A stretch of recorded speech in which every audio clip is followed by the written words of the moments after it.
여러분 반갑습니다. 김동수 목사예요. 여러분 잘 지내고 있죠? 우리 못 만난 지 벌써 5주나 됐습니다. 하지만 하나님의 일하심 가운데는 모든 것에 우연은 없습니다. 이 또한 하나님께서 하나님의 일하심 가운데 섭리하심 가운데 일하고 계신 줄로 믿습니다. 요즘 우리가 깨닫는 것 중에 하나가 뭡니까? 함께 드리는 예배가 얼마나 소중한가, 얼마나 귀한 시간들이었나 깨닫게 됩니다. 우리가 함께 모이는 시간이 굉장히 유익한 시간들이었고 굉장히 큰 기쁨이었는지 모릅니다. 얼마나 컸는지 모릅니다. 그런데 우리가 함께 모일 때 기쁠 수 있고 즐거울 수 있고 그것이 우리의 영혼의 유익이 될 수 있는 이유가 뭡니까? 뭘까요? 바로 우리 예수 그리스도가 함께 계시기 때문입니다. 우리의 모임 가운데, 우리의 예배 가운데 예수님이 없다면 세상의 모임과는 다를 바가 없다는 거죠. 이처럼 우리는 예수님께만 소망을 두고 살아갈 때 진정한 기쁨과 유익을 누릴 수 있다는 것입니다. 그래서 우리 각자의 삶 가운데서 예수님을 깊이 모시고 예수님과 교제하며 풍요로운 삶을, 은혜의 삶을 여러분들 살아갔으면 좋겠습니다. 하나님께서 구약시대에 이사야 선지자를 통해서 열방의 메시아이신 예수 그리스도의 소망을 심어주십니다. 예수 그리스도를 보내주실 것들을 예언하십니다. 그런데 2000년 전 막상 예수님이 오셨지만 많은 사람들이 예수님을 거부했습니다. 다시 말하면 예수님께 소망을 두기를 거절했다는 것입니다. 신약시대 예수님이 활동하실 때 많은 사람들을 보면, 성경을 보면 수많은 무리들이 예수님을 따라다닙니다. 왜 그렇습니까? 자신들의 먹을 것을 해결해주고 병도 고쳐줄 것들을 기대하며 따라다닌 것입니다. 광팬들이 굉장히 많았다라는 거죠. 하지만 결국 예수님이 자신들의 생각과 기대에 미치지 못할 때 여지없이 떠나버립니다. 저 사람은 내가 원하는 것, 바라는 것을 채워줄 수가 없구나. 왜 그럴까요? 이유가 뭘까? 그들이 바라는 것과 그들이 소망하고 그들이 생각해왔던 거랑 전혀 달랐기 때문입니다. 오늘날 세상과 환경만을 바라보면서 하나님께서 예수님 안에 두신 소망과는 다른 것들을 보며 살아가는 사람들이 있습니다. 그러나 하나님께서는 우리에게 세상을 바라볼 것이 아니라 어떠한 세상의 만족과 유익을 따라갈 것이 아니라 예수님께만 소망을 둘 것을 바라십니다. 이스라엘 백성들이 간절히 원했던 한 가지가 있습니다.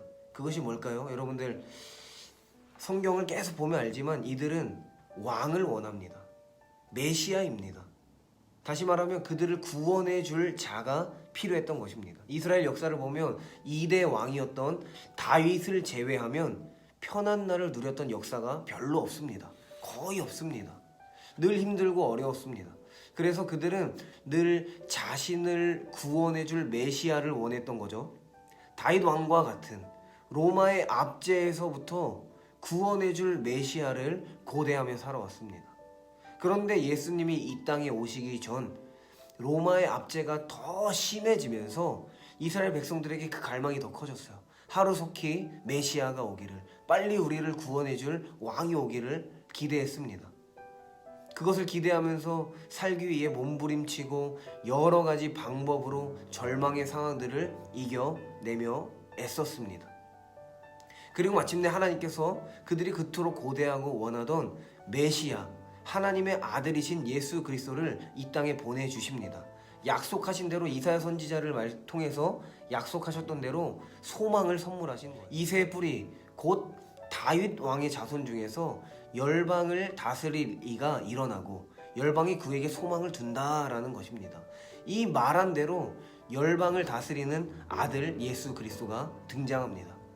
하나님의 뜻은 이스라엘을 비롯한 모든 열방이 예수 그리스도께만 소망을 두고 그분의 통치를 받으며 사는 것을 원했습니다. 그런데 문제는 이스라엘 백성들이 그토록 고대하고 원하던 메시아를 우리 하나님께서 보내주셨는데 그들은 예수님을 거부합니다. 왜 거부합니까? 자신들이 생각하는 메시아의 모습과 너무 달랐기 때문이에요. 그들이 생각했던 메시아는 로마를 정복하고 다윗 왕과 같이 막강한 군사력을 통해서 그것을 자랑하면서 군림할 것을 기대했는데 그들의 눈으로 본 예수님은 너무나도 초라했어요. 허름했습니다. 그 짓꼴이 아닐 수가 없었습니다. 그들의 소망을 이룰 만한 존재로 보이지 못했다는 거예요. 우리 사랑하는 청년들, 여러분은 무엇에 소망을 듭니까? 예수님이 너무 초라하고 무능력해서 우리를 구원하시지 못할 존재로 그렇게 바라보며 있습니까? 우리 세상을 보세요. 코로나 너무 막강하잖아요. 전 세계가 벌벌 떨고 있습니다. 그래서 우리가 피해야 하고 숨어야 하는 것처럼 보이는 상황이 벌어집니다.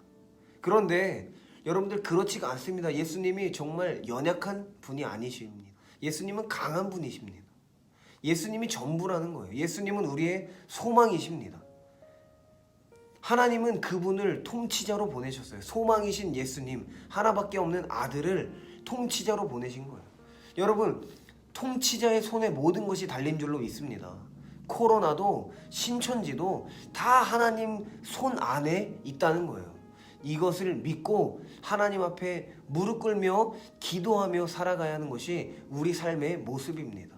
모든 소망과 모든 능력은 주님께만 있습니다. 그래서 이제는 우리가 소망 되신 예수님을 우리 삶 가운데 나타내며 살아야 돼요. 여러분, 요즘 기사 보면 기가 막힌 사연이 하나 있습니다. 사건이 하나 있습니다. N번방. 이것을 보다가 TV를 부셔버릴 뻔했어요. 너무나도 기가 막혔습니다.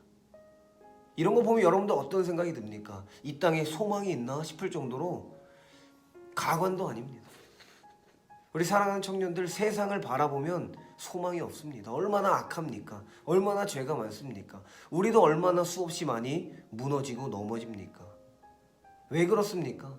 우리가 세상만 바라보기 때문에 예수님이 안 보이는 거거든요. 눈을 들어서 하늘에 계신, 우리와 함께 계신 주님을 바라볼 수 있길 원합니다. 우리가 모시고 사는 분이 우리의 삶의 소망이고, 이 땅의 소망이고, 이 나라의 소망이고, 이 전 세계의 소망입니다.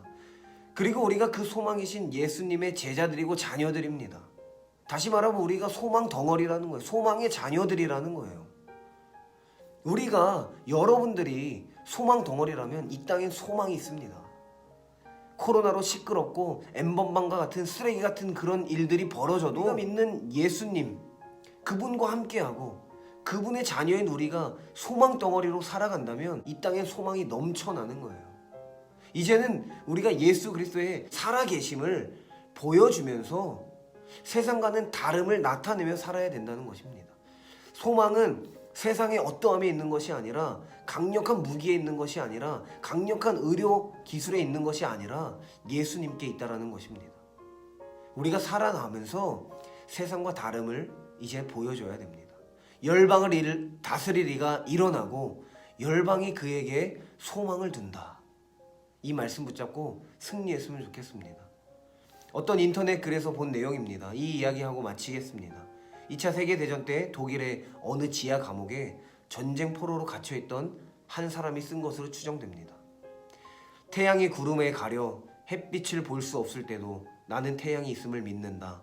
비록 내가 홀로 고독하게 살지라도 하나님의 사랑을 믿는다.